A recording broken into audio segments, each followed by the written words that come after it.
Salut à tous, bienvenue sur la chaîne. Hier, Apple a déployé une seconde version release candidate pour iOS 26.2. Dans cette vidéo, on va voir ce qui change par rapport à la version précédente. Si vous aimez les vidéos sur iOS, vous êtes sur la bonne chaîne, donc surtout n'hésitez pas à vous abonner pour ne louper aucune vidéo sur iOS.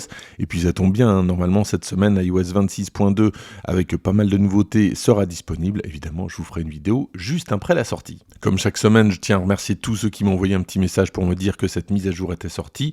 Vous voyez, hein, elle pèse un petit peu plus de 500 mégas par rapport à la version release candidate de la semaine dernière.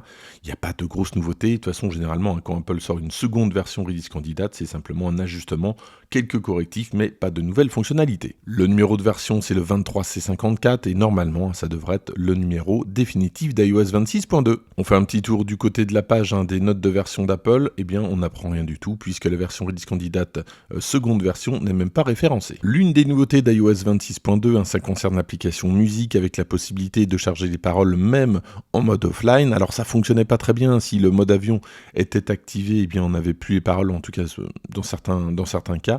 Eh bien il semblerait que ça soit corrigé avec cette version release candidate 2. Et puis il y a un autre bug qui pourrait enfin être corrigé, ça concerne CarPlay. Depuis des semaines, il y a pas mal d'utilisateurs qui se plaignent de déconnexion avec CarPlay.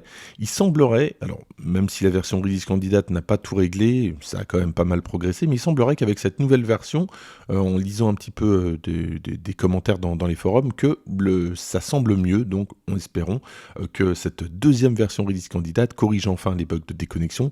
N'hésitez pas à me dire dans les commentaires si vous aviez des bugs et si la version release candidate 2 les a corrigés. Vous l'avez compris, avec une telle mise à jour, on ne s'attend pas à de nouvelles fonctionnalités, on s'attend à une optimisation. Alors si certains utilisateurs semblent admettre en tout cas qu'avec cette deuxième version release candidate, on sent quand même une amélioration, notamment de fluidité, eh bien j'ai lu pas mal d'utilisateurs qui, notamment dans le centre de contrôle ici, avaient encore pas mal de saccades. Tout n'était pas encore fluide. Là aussi, n'hésitez pas à me dire si vous sentez une amélioration ou si pour vous, la RC2 n'a rien changé. En matière de clavier, certains utilisateurs se plaignent toujours d'un manque de fluidité dans le clavier. Objectivement, c'est pas nouveau, c'est quelque chose qu'on peut avoir depuis des années, des problèmes de clavier. Alors généralement, soit on réinitialise les réglages de clavier, ça peut fonctionner, ou parfois, bon, c'est un petit peu moins sympa, mais on peut déconnecter les suggestions. Et puis, s'il n'y a aucun rapport avec la version release candidate 2, sachez que dans l'actualité, on apprend que Google et Apple se rapprochent pour faire quelque chose qui permettrait de simplifier la migration d'Android vers iOS ou d'iOS vers Android. Donc ça, c'est plutôt pas mal.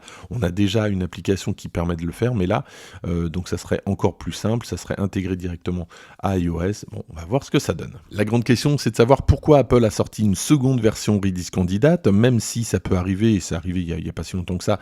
C'est quand même relativement rare. Généralement, c'est parce qu'il y a un gros problème ou tout simplement il y a des bugs qui n'ont pas été corrigés.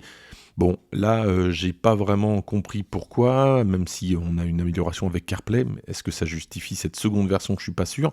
J'ai vu par contre quelques utilisateurs qui avaient eu un gros plantage avec la version release candidate précédente. Alors est-ce que c'est ça est-ce que c'est la masse de plantage où le téléphone était complètement briqué, donc il fallait complètement le réinstaller?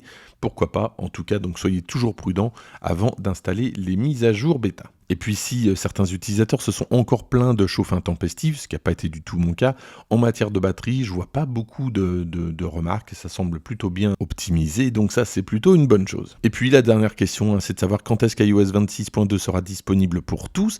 Certains utilisateurs attendaient cette mise à jour donc pour hier, le 9.